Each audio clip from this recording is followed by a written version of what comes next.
This is the BlackBerry PlayBook. This is RIM's entrance into the tablet market, and as you can see, it's very different from almost all the other tablets you'll see out there because they've gone for the 7-inch form factor rather than for the 10. So let's take a look at the hardware. You've got a slightly thicker unit than the iPad, but because you've only got 7 inches, it's really quite portable and you could hold this for a quite considerable period of time.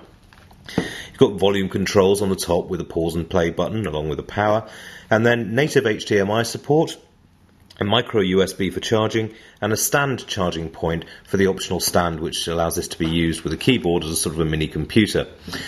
Feels very robust. The screen's certainly very, very good, and it's very responsive. It has a dual-core 1 GHz processor and a gig of RAM in there, so things move along fairly quickly. It's not underspec'd in any way. It also is slightly overspec'd in comparison to the competition because of the camera situation. It has a 3-megapixel front-facing camera, and on the back, a 5-megapixel camera, which is capable of high-def video. Basically, you can capture in up to 1080p, and in terms of browsing, it comes with Adobe Flash, which is always very handy for those internet experiences. So, while we're on that, let's have a look at the software. The actual user interface, very good, nice and smooth. You can swipe controls that you'd usually see. But one of the things that BlackBerry designers have done with this is they've incorporated the touchscreen over the whole unit, including this black border area. So, for example, if I wanted to see what applications are running, go to the bottom of the screen and flick up, and then you get a full version of what applications you've got going at any one time. Now, this operating system is built around multitasking. It's been dubbed by RIM as the first true multitasking tablet operating system. I'm not sure entirely how true that is, but it's certainly very smooth. So, say for example we wanted to have a look at what's going on in the browser.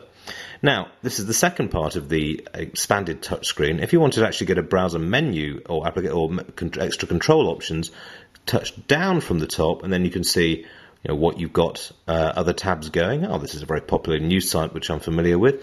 And then it gives you the chance to add new tabs, download, take care of the options for your particular browser. And this works with all the applications that actually have the functionality built in. Then, of course, if you want to quit out, just touch out and the entire application shuts down.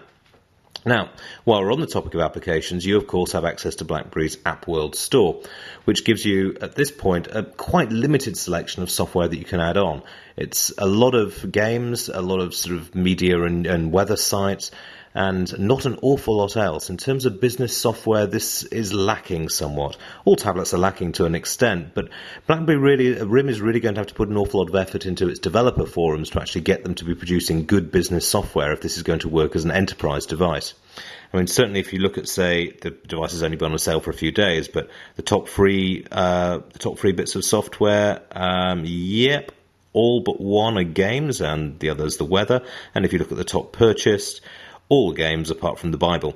So it's certainly in terms of usage at the moment, looking very consumery. Now, in terms of other tools for businessmen, then you have, of course, the Word to Go. That's gone slightly out of sync there.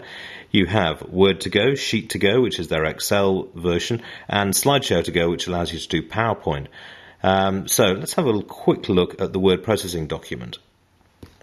Here's something we were working on earlier, the top 10 for the day, and we've misspelt technology, so let's just tap that. Simple spell check. Now, we've tried this with a variety of words. It does actually look rather better than Apple's spell checker, which as a journalist is quite important. But I have to say, you're really not going to be using this for doing long bits of typing, and the reason is size. If you, for example, pull the keyboard up, you can see that given the screen size, it's a very well-ordered keyboard. And I do like, for example, that if you go on from symbols onto symbols and numbers, they're all controlled on the left thumb side, so you can actually put your numbers in with one hand, which is very handy indeed. But it doesn't cope with the basic problem that the screen is too small for touch typing. If you do try and touch type on this, you are going to come a cropper because the keys are just slightly too small and close together for most people's fingers, and you end up with spelling mistakes like that. Now, it does work quite well as a thumb typing keyboard, but there's a limit to how much you can do with that.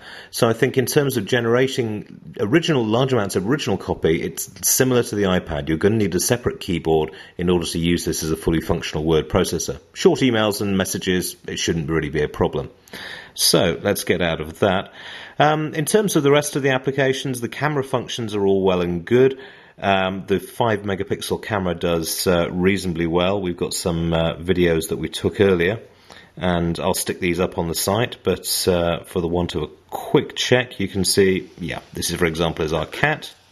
Come on, I can make you a star. Problems with the black in this, but yeah, you can see the full quality, you can see the full video up on the site once the first review is over.